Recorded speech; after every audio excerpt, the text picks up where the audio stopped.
법원이 국민의힘과 민주당이 낸 가처분 신청에 대해서 공적 인물에 대한 국민의 알 권리를 들어 모두 언론 및 출판사의 손을 들어줬습니다.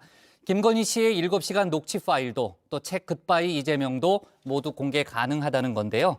관련 소식을 뉴스픽5에서 짚어봤습니다. 네, JTBC의 가장 빠른 저녁 종합 뉴스 뉴스픽5 시작해 보겠습니다. 대선 전국의 가처분 전쟁이 뜨겁습니다. 먼저 소개할 두 픽, 모두 양당 대선 후보 관련 가처분 결정 소식인데요. 7시간 녹취 듣는다, 그리고 굿바이 이재명 읽는다가 있습니다. 자, 이어서 조혜주 사의 반려, 대장동 나눠먹기 다시 핵으로 준비했습니다. 자, 첫 번째 픽입니다. MBC에 이어 유튜브 채널 열린공감TV도 김건희 씨의 녹취 파일을 공개할 수 있을지 법원의 판단이 내려졌습니다. 사생활 관련 내용을 뺀 대부분의 통화 내용을 공개할 수 있다고 결론 지었습니다. 김건희 씨는 유력한 대통령 후보자 중 한 사람의 배우자로서 국민적 관심을 받고 있는 공적 인물이다. 정치, 사회적 이슈에 대한 김 씨의 견해가 담긴 통화 내용은 유권자들이 투표권을 행사하는 데 상당한 도움을 줄 수 있다. 앞서 MBC를 상대로 한 1차전에서 법원은 수사와 사생활 내용을 뺀 나머지를 허용한다고 했습니다. 열린공감TV와의 2차전에선 사생활만 뺀 나머지, 그러니까 수사 관련 내용도 허용한다는 판단이 나왔습니다. 자, 오늘은 3차전 서울의 소리를 상대로 한 가처분 신문이 오후 2시부터 열렸고요. 내일은 MBC 보도 2탄을 상대로 한 4차전이 열릴 예정입니다. 자, 열린공감TV가 추가로 공개한 내용은 다음과 같습니다.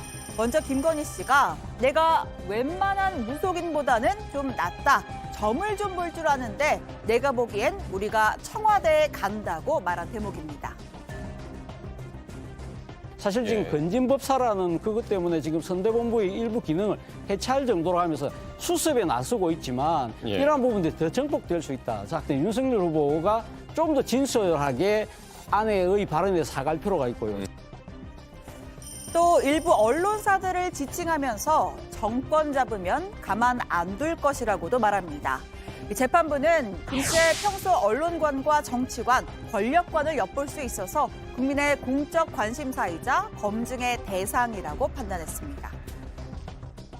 사적인 이런 대화들이 공개가 되고 국민들께서 알게 되셨지만 경위 여하를 불문하고 어떤 상처를 받게 되신 분들에게는 송구하고 사과드린다는 입장을 이미 서면으로 얘기를 했고 지금도 거기에 대해서는 저나 제 아내나 같은 생각입니다. 남아있는 재판에서도 법원은 대부분의 내용을 공개할 수 있다는 결정을 내릴 가능성이 큽니다.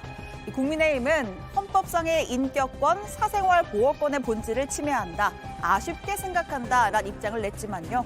뾰족한 수는 없는 상황입니다. 사실 공개될 만한 건 이미 다 공개가 됐기에 소일고 외양간 고치는 재판이 될 가능성도 큰데요. 국민의힘은 유튜브 서울의 소리를 상대로 한 민사적 손해배상 청구도 검토하고 있습니다. 저 나를 도와주는 분이구나 해서 쏘은 것 아닙니까? 쏘은 사람이 죄입니까? 쏘인 사람이 죄인입니까? 공익을 위해서라기보다는 후보자를 비방해서 그 결정적인 타격을 주고 낙선시키겠다는 그 목적으로 접근한 거죠. 그 발언이 잘 됐다는 것이 아니고 다만 이게 사담을 넘어서서 뒷담화 수준이거든요. 자, 이런 가운데 녹취 보도 이후 김건희 씨의 팬카페 회원 수가 3만 명을 돌파하는 등 폭발적으로 늘었습니다. 자, 이 카페에서는 영화 포스터에 김 씨를 합성한 원더건이, 아토미건이 같은 패러디 물까지 등장했는데요. 이 하단에는 정치라고 하는 건 항상 자기 편에 적이 있다는 걸 알아야 돼 라고 하는 녹취록 속의 발언부터 모두가 놀란 걸크러쉬, 유쾌하고 당당한 김건희 녹취록 등의 문구가 적혀 있습니다. 자, 국민의힘은 방송 전에 우려와는 달리 우호적인 여론도 적지 않다면서 안도하는 분위기가 있는데요. 반면에 민주당은 김 씨는 예비 최순실이라며 맹비난을 이어갔습니다. 권력 의지가 굉장히 강한, 또 정치에도 굉장히 관심이 많고 그런 이미지였고, 그다음에 최순실의 아류를 보는 느낌이었어요. 자, 곧바로 두 번째 픽 가보죠. 굿바이 이재명 읽는다입니다. 민주당이 이재명 후보의 가족사의 갈등을 다룬 책 굿바이 이재명 판매를 금지해달라고 낸 가처분 신청이 법원에서 기각됐습니다. 이 책의 저자는 이 후보의 폭언 및 욕설 녹취를 폭로한 장영하 변호사입니다.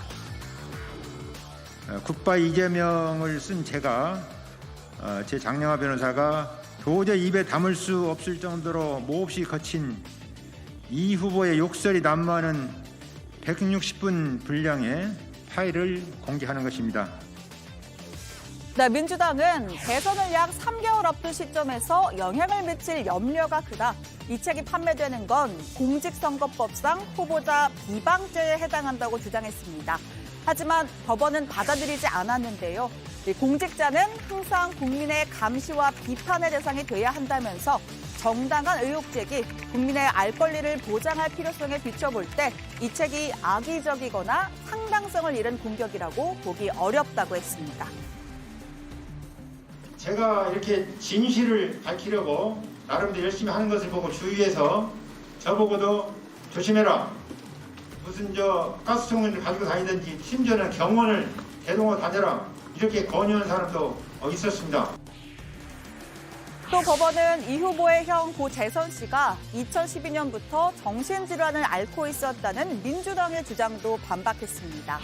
당시에 재선 씨가 정신질환을 앓고 있었다고 보기 부족하고 이를 소명할 만한 객관적인 자료가 없다는 지적인데요. 그리고 그분이 정상적인 사람이 아닌 상태, 그런 좀 안 좋은 상태에 있었다는 점 검찰이 기소했으나 전혀 문제가 없는 걸로 법적 판결이 났다는 점을 이해해 주시고요. 분당구 보건소에 보관되어 있는 이재선 관련 정신병원 강제 입원 시도한 서류, 그것이 지금 불법으로 폐기돼서 없습니다. 비서실의 지시에 의해서 관련 서류가 폐기됐다고 들었다. 이재명이 폐기했다고 해도 과언이 아닐 겁니다. 네, 또 민주당은 대장동 이익이 이 후보 측근 몫으로 돌아갔다는 책 내용도 문제 삼았습니다. 그러한 사실 자체가 없다라고 했죠. 하지만 재판부는 유동규 전 본부장 등 현재 대장동 비리 문제로 형사재판을 받고 있는 사실이 현저하다라고 하면서 책 내용이 진실이 아니라는 걸 소명하기 어렵다고 판시했습니다. 자, 이 녹취록과 책을 둘러싼 양측의 대응, 마치 데칼코마니처럼 판박입니다. 후보는 사과하면서 자세를 낮추되 선대위 캠프 차원에선 가처분 신청과 고발을 이어가는 거죠. 그러면서도 상대 후보를 향한 네거티브 공세는 빼놓지 않았습니다.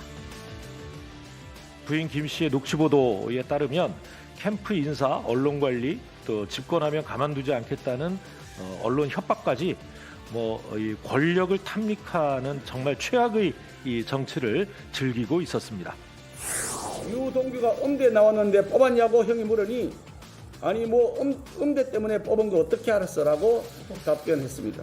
유동규의 대학 전공까지 다 꿰고 있더니 국감장에서 순식간에 기억력을 잃어버린 것입니까? 네, 세 번째 픽으로 가보겠습니다. 조혜주 사의 반려입니다. 문재인 대통령이 오는 24일에 임기가 끝나는 조혜주 중앙선관위 상임위원회 사의를 반려했습니다. 지난 대선 문재인 캠프 특보 출신으로 알려진 조 의원, 임명 때부터 공정성 논란을 빚었는데요. 결국 선관위원 사상 처음으로 국회 인사청문회 절차 없이 임명됐습니다. 캠프 인사를 하겠다? 이건 앞으로 선거는 공정하지 않게 하겠다. 한마디로 우리가 부정선거도 획책할 수 있다. 네, 청와대는 선거가 임박한 상황에서 조직 안정을 고려해서 사의를 반려했다고 설명했습니다. 반면 국민의힘은 친여 성향의 위원들로 선관위를 장악하려는 임기 말 꼼수 알박기라고 비판했는데요.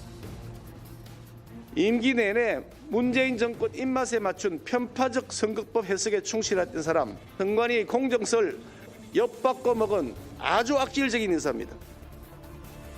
청와대 사의 반려에 조 의원은 직을 계속 수행하겠다는 의사를 밝혔습니다. 앞으로 비상임 선관위원으로 3년간 더 일할 수 있게 됐습니다. 자, 오늘의 네 번째 픽입니다. 대장동 나눠먹기입니다. 이 대장동 의혹 관련해 유동규, 김만배, 남욱 등 핵심 인물 5인방에 대한 재판이 진행 중입니다. 사태 초반부터 스모킹건으로 불렸던 김만배, 정영학 대화 녹취록 전문이 언론을 통해서 공개됐는데요. 자, 먼저 50억 클럽 인사로 지목된 곽상도 전 의원과의 금전 문제를 어떻게 해결할지 고민하는 대목입니다. 이 병채 아버지는 돈 달라고 그래 병채 통해서 뭘 달라고 했냐고 그러니까 아버지에게로 주기로 했던 돈 어떻게 하실 건지. 여기서 병채는 곽상도 전 의원의 아들 곽병채 씨입니다. 자, 이에 김만배 씨는 서너 차례 잘라서 너를 통해 주겠다고 답했다라고 이야기합니다. 자, 역시 50억 클럽 속의 인물이죠. 이 박영수 특검 관한 내용입니다. 이 김만배 씨는 우리 법인 화천대유를 만들 때 돈 들고 온 것도 박영수 고검장을 통해서 들어온 돈이야 라고 말합니다. 실제로 박영수 전 특검이 김 씨에게 5억 원을 건넸다는 사실이 검찰 수사를 통해서 확인됐습니다. 자, 이어진 대화에서 김 씨는 박 전 특검의 딸 이름을 언급하면서 내가 땡땡이에게 한 50억 정도를 줄 생각을 하는데 라고도 이야기합니다. 자, 그리고 이 녹취록 속에는 대장동 개발이 군배를 놓고 다투는 핵심 인물 간의 갈등이 고스란히 담겨 있습니다. 대장동 팀에 참여했다가 빠진 정재창 씨가 유동규에게 3억 원의 뇌물을 건넨 사실을 폭로하겠다 협박을 하자, 자, 김만배 씨는 차라리 형이 자수한다고 그래. 과거에도 공무원들한테 뇌물 준 것 있으면 처벌받자고 말합니다. 자, 그러자 정영학 회계사 정재창에게 줄 150억 원이 너무 아깝다라는 취지로 답변합니다. 자, 그리고 김만배 씨는 시끄러우면 다 징역 가는 게 최고 좋다라고도 말하는데요. 자, 그러자 유동규가 징역 가면 내가 1번, 김만배가 2번, 남욱 3번이라고 했다면서 내 생각엔 남욱이가 최고 중범이야 라고도 덧붙입니다. 자, 이 외에도 형이 돈 내기로 했잖아 또는 양아치 등등 대장동 팀의 내부 반목이 고스란히 담겨 있는데요. 정 회계사를 제외한 4인방은 재판에서 자신의 혐의를 전면 부인하고 있습니다. 자, 오늘의 마지막 픽입니다. 다시 핵입니다. 북한이 다시 벼랑 끝 전술로의 회기를 선언했습니다. 김정은 위원장이 참석한 노동당 정치국 회의에서 미국과의 신뢰 구축 조치를 전면 재고하고 잠정 중지했던 모든 활동을 재가동할 것을 신속히 검토할 것이라고 했는데요. 2018년 싱가포르 북미 회담에서 밝힌 핵실험과 ICBM 시험 발사 중단 선언을 파기하겠다는 뜻으로 읽힙니다. 우리 합참은 북한이 열병식을 준비하는 정황이 포착됐다고 밝혔습니다. SLBM을 비롯한 미사일 발사 준비 등 북한군의 특이 동향은 있는지. 현재 북한군은 동계 훈련 중에 있습니다. 관련 동향 예의주시하면서 우리 군은 확고한 대비 태세를 유지하고 있습니다. 북한은 최근 극초음속 미사일 발사 등 연이은 도발로 긴장 수위를 높여왔습니다. 김정일, 김일성의 생일이 있는 2월과 4월 사이 미국을 압박하는 핵실험 또는 ICBM 발사를 감행할 수 있다는 전망이 나오는데요. 자, 취임 1주년을 맞은 미국의 바이든 대통령, 오늘 2시간 가까운 기자회견을 열었습니다. 북한 관련해서 단 한마디 언급도 하지 않았습니다. 네, 목요일의 뉴스픽 여기까지입니다. 들어가서 원픽도 꼽아보죠. 뉴스픽 5였습니다.